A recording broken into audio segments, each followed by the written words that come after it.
up, yeah, you know, the county board gave us the use of the county training ground as well as our own, so just changing location helped things. We've Abbottstown up in Dublin was used for a few friendlies, you know, a training camp up in Johnstown House, and Christy Moore coming in to sing a few songs for us as well helped.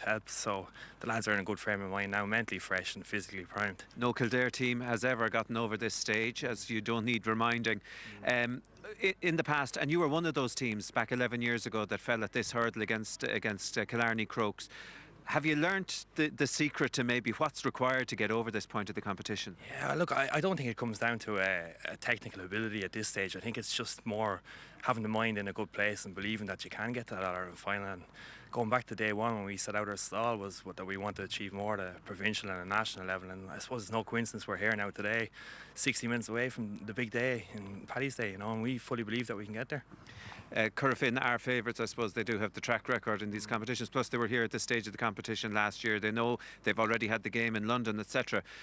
So realistically, what do you have to do to make sure, number one, that you stay alive in the competition and in the match today, and number two, to finish it out and win? Yeah, look, Corofin are a good outfit, you know, and they're a massive club that have achieved a lot more than Moorefield have at a national level. But again, we've that belief within our group that once we perform to the height of our powers that we won't be stopped, and hopefully the boys can put in a massive performance today, and then we've a full month to prepare for an All-Ireland final.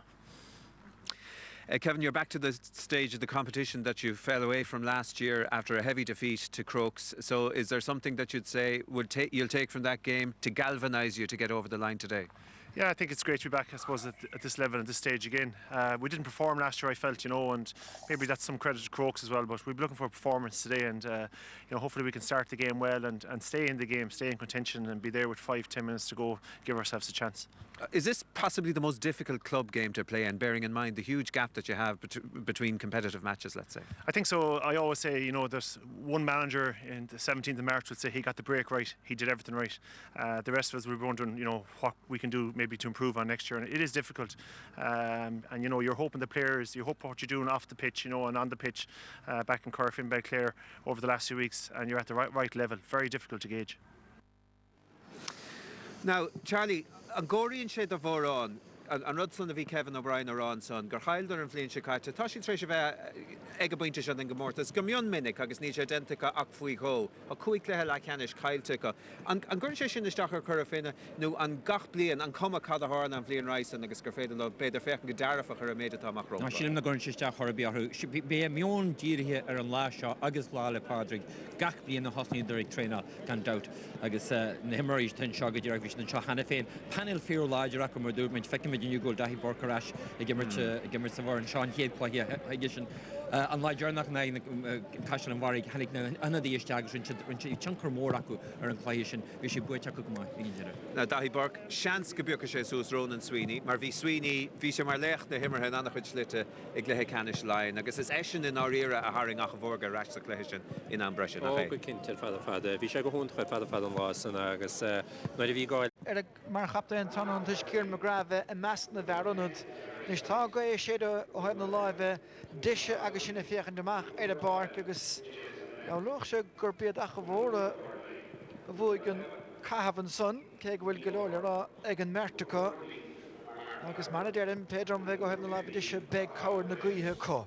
A go bhóra mar sin lá as an nach cinnt dóibh siú the gimmer to le cheannis le an turnabout the riamh chaile gan do gunne chróca Chilarn in Ahimert a gáil sa seacht. Dimmer Liam Calhoun san Ahimert sin agus tá cuara mór ar hain agus a chean híad tanóna a fear Chalan Brady agus Ian Burke fé seach. Be Kevin Murnan voor punt an bhua a gleich canis lein ach be James Murray an gaiscíoch ar bhórán sit an lásan agus seans go be siúd a bheith a fear bhí há Lundi.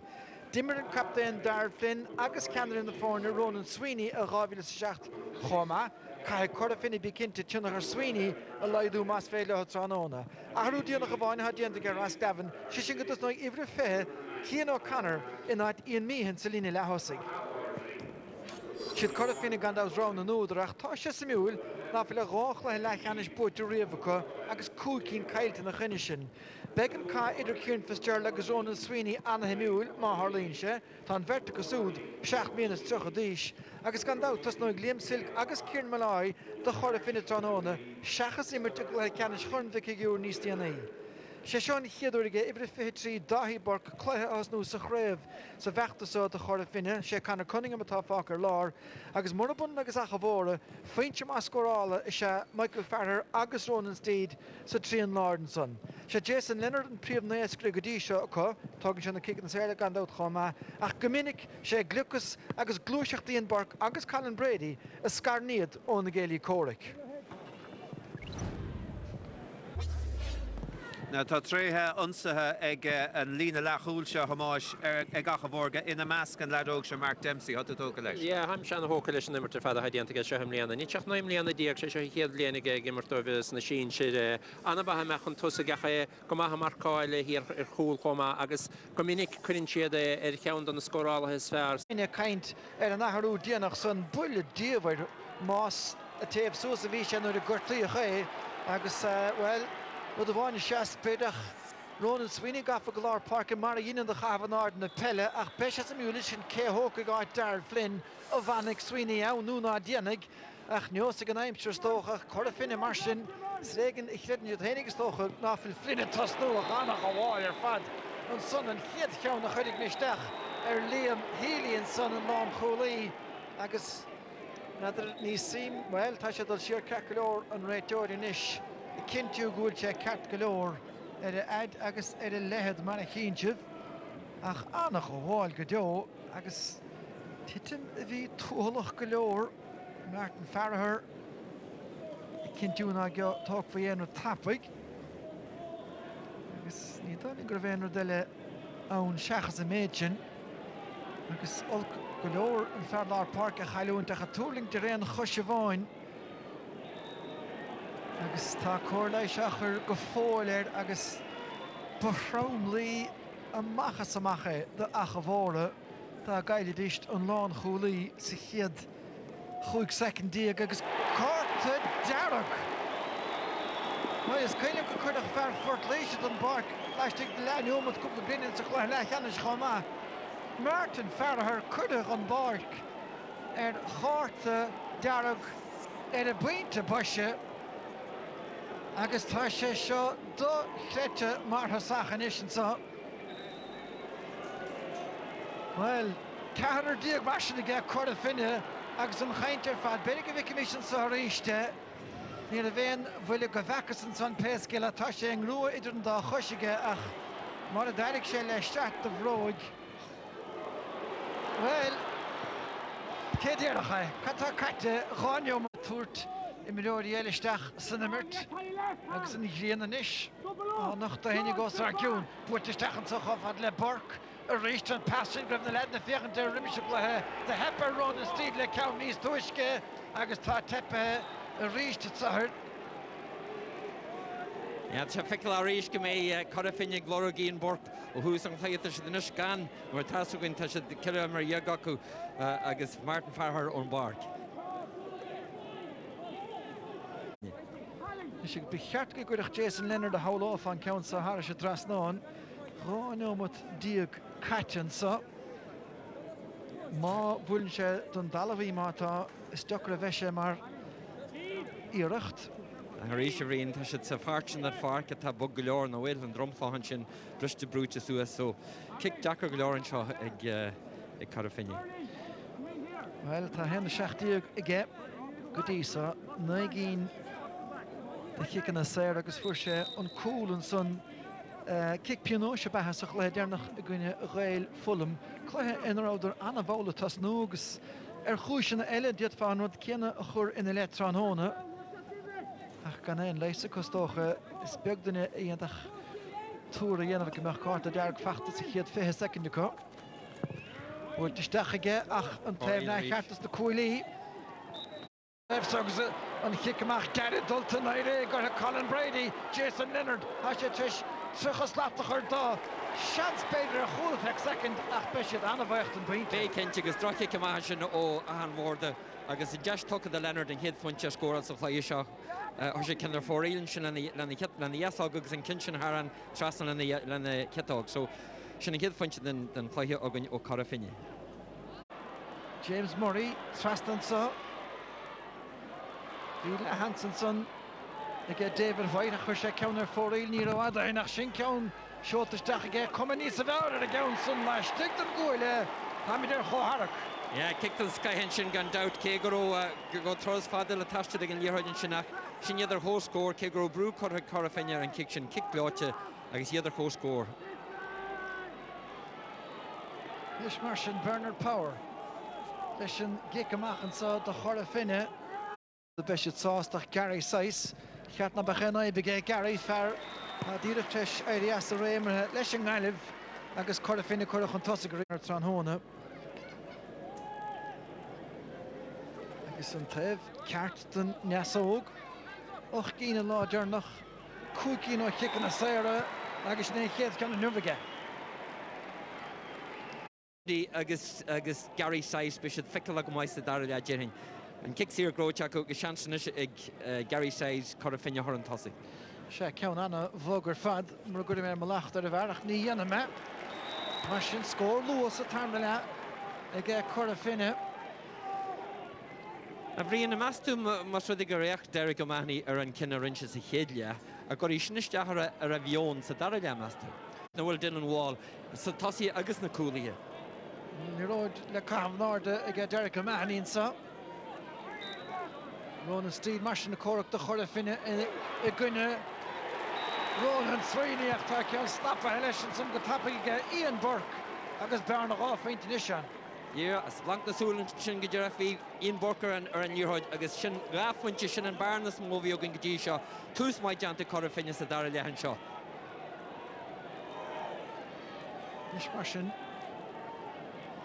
Wat de deur gemaakt 80 de aangeworden is je het scoren de Sweeney guy in orde aan het gaan er verder zijn soort immer ik reis in Kodelica morgen hen is verlastig da David White ach morgen het toert henige gerecht die session en son en zoet Marie Racht wel je had de ring grootje gimmert is een leg gas hier ja stomen maar het direct is 80 Maar Corofin bracht Gahrer die ik on geert niet om te kunnen maken verder dan Barker gaat de derg loondierig.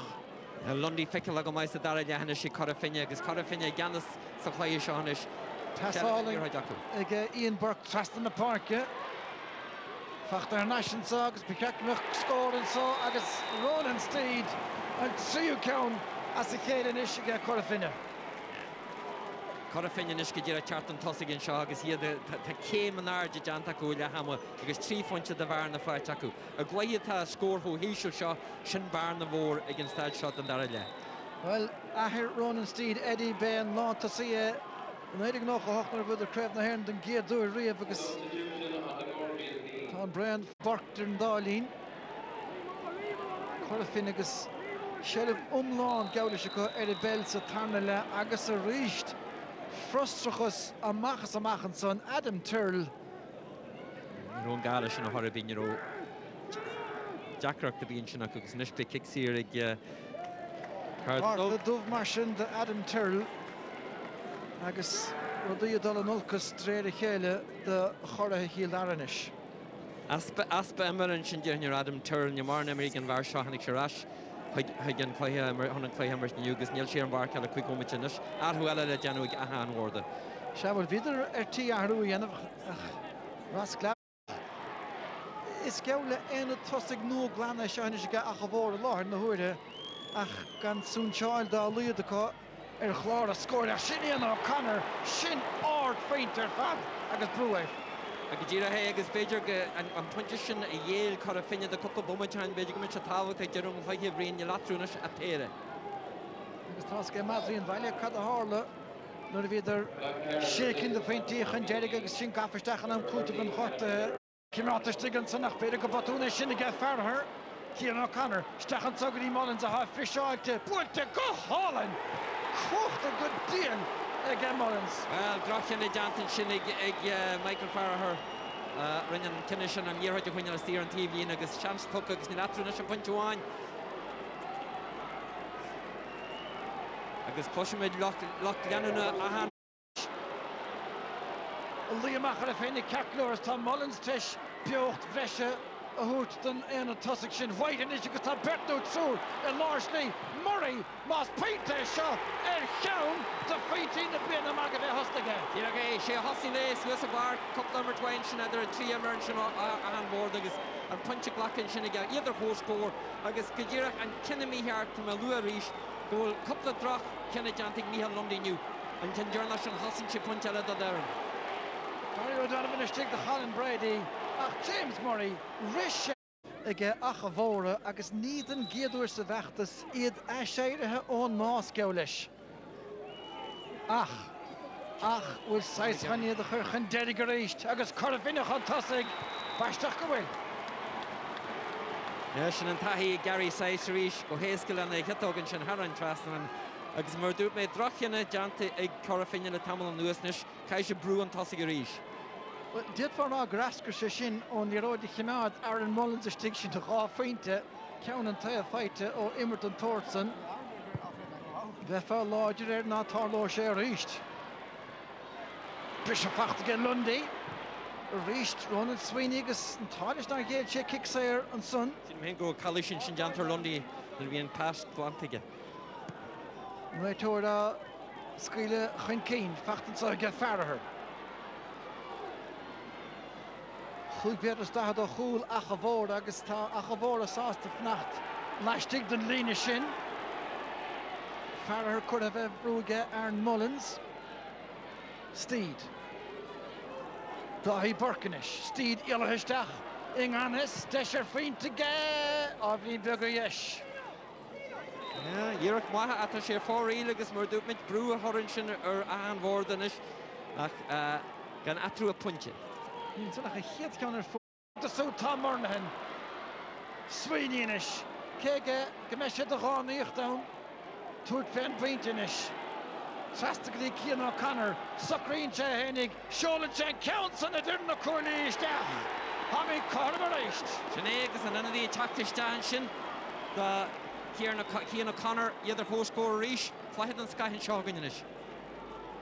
Well, ní minic Éascail an hetógann sin Haran Trasnan. ní minic go bhéad far go chléir an scathe agus scanach sé faoint an taobh bhaimse agus sin chuid neamat ón bhead dhearrig ach na deis na scóráil an son a bhar a bhúr mór geach a bhóra ach tá siad dianta ausar fadacha. Sé chuid neamat an tarn le Charlie hí trícín na faointíoch an deirig agus thugad tréimhse de neamat eile an son gan gigs na mígs asta ach tá sé léire Martha Reen, Russian an tosaigh sa le a thorbí go dtí seo. Nós me chuid ní áidir Jason Lennon is túisce scóráil sa chluithe seo do Corofin mar sin gan dát rud sicólécha se héist a go bhór dá bhéta dís fiúdul príntach an tosaigh do bhuiile móra ar Corofin ach seo chun réisnis Murray prínta bháinige riimiise annach leis mar a David White. Chead an ómat. Ian O'Connor, cheall ráhanna is scaoile fé agus bhadónt bruch agus sin mar a bhí Punte seo go ddíra, punte céanna tá cinnte ríis. Bhí san níos a chun gríoch.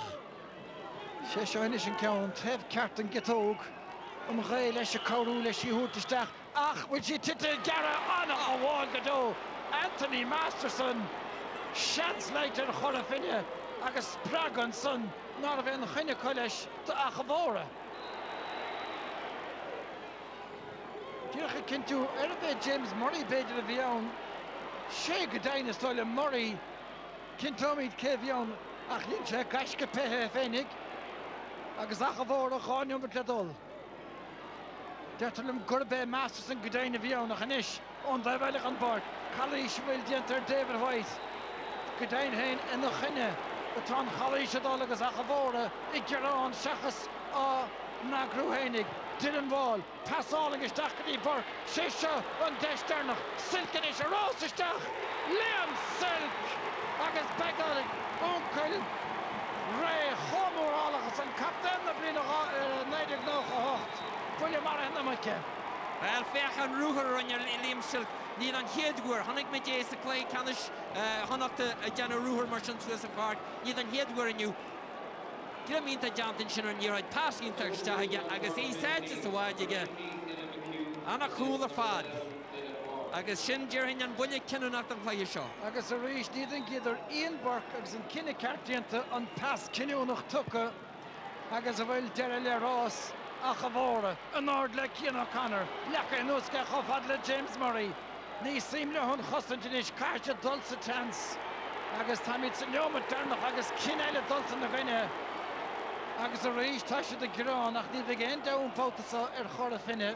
Well, tá taí Corofin le feiceal agan an cúgúmid nuas Gary Size agus a léhéide agus an nummerta Janta acu ach cé go na tosaí gimar go mai is é Kieran Fitzgerald an tríomh mar sa chluige seo an doubt. Barcanis, buirte siar saige.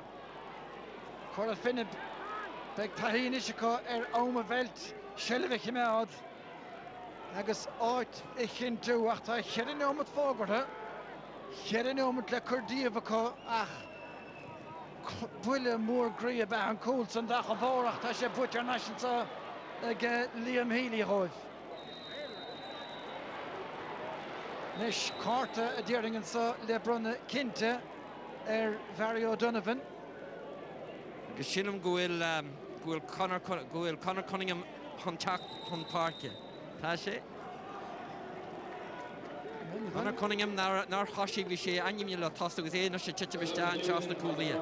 Se a cheil builte clíánach leis má hagan an ceann áirdisteach. Cymni bhríon bhí sin níos mó an Jerry ag an stad seo a chraithe canis Lion seansanna seacu. Dempsey isteach an sa, cá sé túirt feachúlach a ríist hí an pass déirnach an son agus cé dhéana bhhartad san dóibh. Nada bheith Conor Cunningham a chur láimh isteach an son is stoilm gur bé agus seans go bhfuil Anna fashion sin trasna na cúlaí go homlan. Cian O'Connor batún na gceáiseach tá sé sé chútamh le na choilechathe. Tá hí Gary Size le feiceal a ríist anna chluiche Emery aige sin chomá. Liam Silk, cool den sco ag siúd. Well, beag dí má ceartar Silk ná a bheith a chumas immert le na chláiste tránána go ceannis churnmhic higiúireach an felsin Tamáach aige Gary Sizeach puitar naisiige Sean Healy agus Ian O'Connor. Stechan tugadí Mullins agus siúd tucha nuas ar chuman rugged in son. Agus ní bheith siad búra méallar na cártaí Ian Burke. Well, tá na ceadh ómate Emery acu hana féin. Carda dómh ar a Charlton Park, seo an geistúrnach ag ahan bhórda. Well, be sé anna dhechar go deo, buirtisteach beag dúrna gemacht ar dalansa, agus tá sé fachtaige a bhór agus bhí iirecht ar chúlach. An nimmer go costas a clíortha agus deire hir sé cool Liam Silkinson a scaran na fórna seo chéile agus beag Liam agus Cian Malloy i gluthe canis na héir na gluthe canis na glob. Kevin O'Brien tá an bhócurtha ar ón get an hóna mar bhainisteúr. Penny dúirte pe a agur a dhéinte ortha ag leham a dhéinte an gó agus gandát hí an Canada seo ige chun na trúpaí a stúrú. Annach chluiche Kieran Fitzgerald, annach chluiche Gary Size, agus cúis ceúra an sacha ceúra a bheith dulraig go parca rock tam cinnte gan mísa. Se agus tá lecht na himmartha AIB TG Cahar, Kieran Fitzgerald tuga chun focail le bheith gailing. Kieran, you've played in many's the game over a long career, but that must have been one of the strangest ones, losing Martin Farragher after just a minute and having to play almost entirely the whole game with 14 men. Yeah, look, I suppose you prepare for a lot of things, but it's very hard to prepare for that, and I suppose it was a bit of a body blow, but look, we had a game plan, we stuck to it, and look, Moorefield put it up to us all the way, and it was a titanic struggle towards the end. I thought they might get a sneaky goal. Ronan Sweeney came in foot forward there, and high balls coming in, I think could happen. But look, we showed great heart down to 14, and obviously it's great to be back in an All-Ireland club final. And great to have a fellow member of the full back line coming all the way up the field to score the winning goal. Yeah, Silky has that in his locker, and give and go, he's super, he has great pace, and he's a penalty taker, so when he gets in around the goal, he's great composure to put it away. But look, it was great. We're just delighted, thrilled, relieved, all those emotions. Especially, I suppose, after last year. You didn't perform when you came up against Crokes, I felt, in the semi-final, and to go and to do it in the face of such adversity must be especially pleasing. Yeah, we were very disappointed last year after our performance against Crokes. Now, Crokes were a better team than us on the day. We were just disappointed we didn't perform, we didn't give them a game, or we didn't show what we really could do.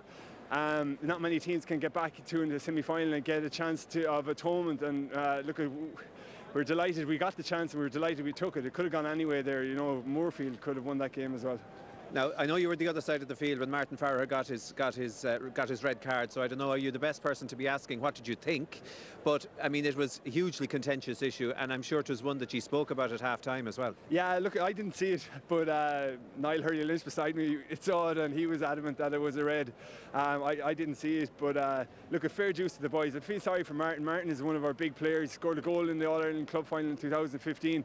He'll be a serious player for us on any day, and to lose him was a big blow. But you know, all the boys stood up there today. Lads came on, and you know, that's what it's about. You know, we have a panel of 32 players, and you know, brought on subs there today. Dylan McHugh, Conor Cunningham, they're all chomping at the bit to get in. So yeah, I feel very sorry for Martin. You know, it's just one of those things. I didn't see it, but you know, we trust the ref. Yeah, well, I mean, I think when you look at the pictures this evening, you might change your mind, because I think it's wide open for an appeal. I mean, Martin is a good player, and I mean, as you said yourself, it wouldn't be his form. No, it's definitely not. Martin is a quiet man. You know, he goes around and does his business quietly. Obviously, I didn't see it, but look at if it's contentious, we'll have a look at it. Okay, now through to the final, and I suppose the second semi-final is on next week. Normally they're on the same day, so you'll get a chance to probably to head down to look at Schlockneil and to look at Nemo, and of course you'll know Schlockneil, you'll know Nemo, I suppose, as well, over the years especially. But how do you fancy that particular one going, and who do you look forward to seeing on the final against you? Look, either or. No, we knew Schlockneil from 2015. I've seen a fair bit of them this year, and they look very strong. I suppose neutral would say the other side of the draw is probably the strongest side. Nemo, traditional power. I think the most All-Irelands of any club, and Schlockneil, you know, what they're doing up there is unbelievable, and they have some super players. Yeah, look, it's nice to be in an All-Ireland club final, and we'll see the other two boys go battle next Sunday. Yeah, it's nice to be able to look in at it. Gurmila Magad, Kieran Fitzgerald, Leach na Himmerhan Shot Tranona, agus Lisa Cooley, her count AIB, le Gradam Leach na Himmerha, Avrona, Kieran.